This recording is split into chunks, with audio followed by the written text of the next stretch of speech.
Allez, bienvenue dans l'info du jour qui nous conduit ce mardi à Pékin. C'est au cœur de la capitale chinoise que Vladimir Poutine et Xi Jinping se sont entretenus ce matin, un tête-à-tête très attendu au lendemain d'un sommet régional organisé par la Chine.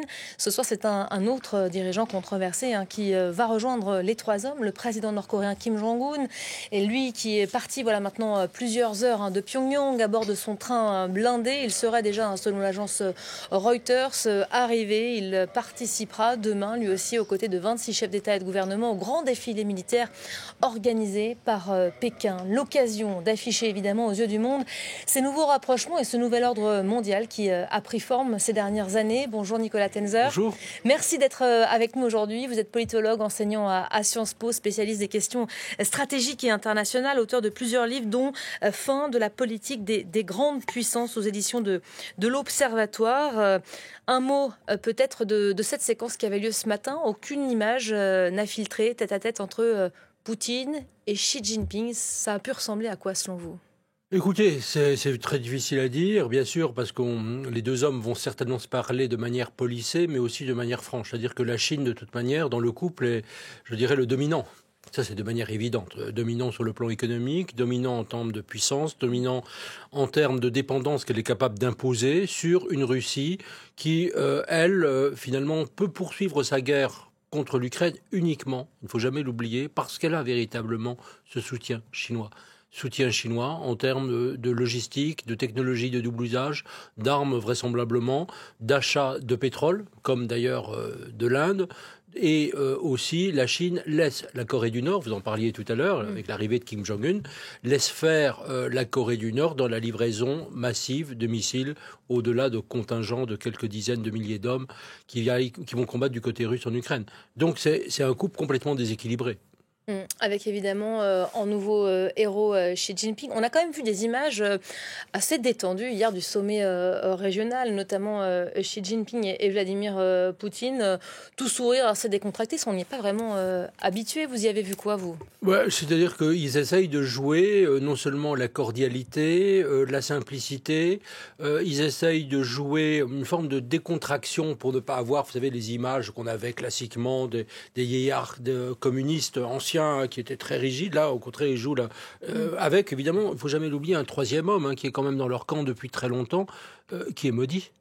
Narendra Modi. Narendra Modi, voilà, le Premier ministre indien, qui est depuis évidemment très longtemps l'un des fondateurs des BRICS d'abord, des BRICS plus ensuite, qui fait partie quand même de cette alliance, que certains essayaient de considérer comme étant du camp occidental pour contrebalancer la Chine, ce qui me paraissait une idée d'ailleurs complètement folle, parce qu'on sait que l'Inde est aussi partisane du multi-alignement, théorisé par son ministre des Affaires étrangères, Jaishankar. Donc on a derrière finalement une sorte de couple à trois. Et il ne faut jamais oublier cet autre partenaire. Je crois que les Occidentaux ont pendant très longtemps ménagé, cajolé. On dit finalement l'Inde est avec nous, l'Inde est un facteur d'équilibre, on va jouer l'Inde contre les autres, et en fait c'est complètement faux, parce que l'Inde est quand même l'un des plus forts soutiens, notamment par les achats de pétrole que j'évoquais, mais aussi une série d'autres coopérations de soutien de la Russie. Pour se concentrer uniquement sur ce couple, Xi Jinping et Poutine, ce duo avec ce tête-à-tête qui avait lieu il y a quelques heures, les Américains ont dit hier des faux acteurs pour commenter la séquence et les images qui nous parvenaient de ce sommet régional. Vous le pensez, ça, faux acteurs ? On est en train de jouer un jeu devant les caméras du monde, ou c'est quand même des rapprochements de convenance ? Il y a un intérêt là derrière. Oui, non, mais c'est un rapprochement de convenance dans lequel les deux ont intérêt. C'est-à-dire que l'idée, vous savez, il y a eu dans le temps une idée qui traînait dans certains milieux diplomatiques, y compris d'ailleurs parfois en France, mais aussi aux États-Unis. Il faut essayer de s'allier avec la Russie dans le temps pour contrer la Chine. Et puis après, évidemment, surtout le 24 février 2022, donc l'invasion russe contre l'Ukraine, il y a eu l'idée, mais il faut s'allier avec la Chine pour contrer la Russie et demander à Pékin de faire pression sur Moscou pour que, etc.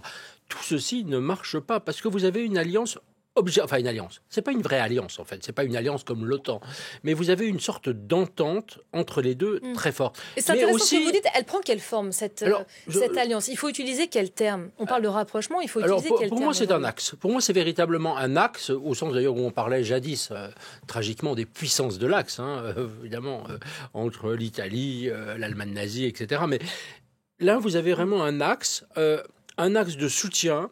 Et du côté de Xi Jinping, ce qui est assez intéressant, c'est que vous avez une forme de reprise par la Chine de l'ensemble des éléments de propagande russe. Parce que s'il y a un élément sur lequel la Russie a appris quelque chose à la Chine, c'est sur la propagande. D'ailleurs, c'était très frappant.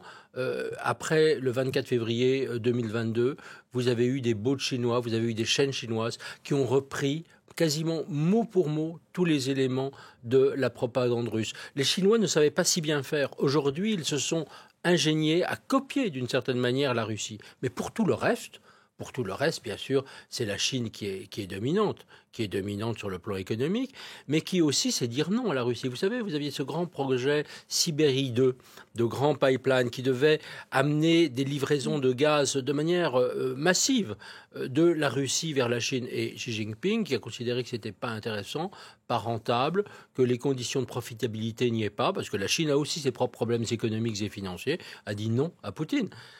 Mais en fait, Poutine ne peut pas, il est complètement dans la main, je dirais, de la Chine. Mais il y a aussi un dernier facteur, si vous permettez. C'est que là, quand on parle de la Chine, on parle bien de la Chine de Xi Jinping. Et la Chine de Xi Jinping, c'est plus du tout la Chine de Hu Jintao ou de Jiang Zemin, ses prédécesseurs. C'est une Chine qui, aujourd'hui, a le même objectif de destruction de l'ordre juridique international que la Russie. Et de ce point de vue-là, la Russie est un instrument.